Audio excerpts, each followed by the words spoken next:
audience welcome to Venki Gowda, Venkatesh garu, audience welcome, thank you so much. And yes, Harshvardhan garu, please continue. To be continue. Yeah. ఏంటి వినిపిస్తుందా?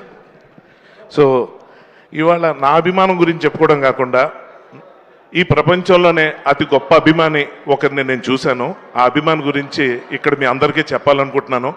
సాక్షాత్ చిరంజీవి గారికి కూడా ఆ అభిమాని గురించి పరిచయం చేద్దాం అన్నదే ఈ అవకాశాన్ని నేను వాడుకోవాలని చూస్తున్నాను.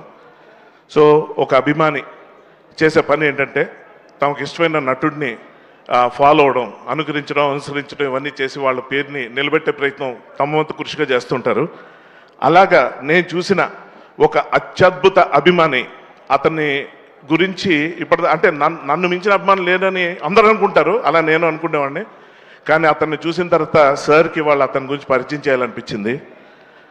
ఆ అభిమాని పేరు శివశంకర్ వరప్రసాద్. కొణిదెల శివశంకర్ వరప్రసాద్ గారు చిరంజీవి గారికి అతి పెద్ద అభిమాని. ఎలా అంటే చిరంజీవి అన్న పేరు అమ్మ నాన్న పెట్టింది కాదు, నాన్న మా అమ్మ పెట్టింది కాదు. ఒక దేవుడి కల్లో కనిపించి అతనికి ఆ పేరు పెట్టడం జరిగింది. ఆ పేరుని సద్వినియోగపరచుకోవడమే కాకుండా నిలబెట్టడానికి విపరీతమైన కృషి.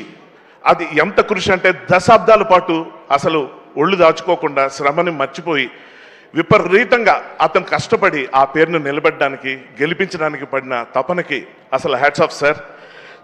కొణిదెల శివశంకర్ వరప్రసాద్ గారి వల్ల మీరు చిరంజీవి అండి, మీ వల్ల మేమంతా సుఖీభవ. Thank you sir, thank you very much. Thank you so much Harshavardhan గారు, thank you very much. And ఇప్పుడు సాయి కృష్ణ గారిని వేదికపైకి సాదరంగా ఆహ్వానం పలుకుతున్నాము. One of the writers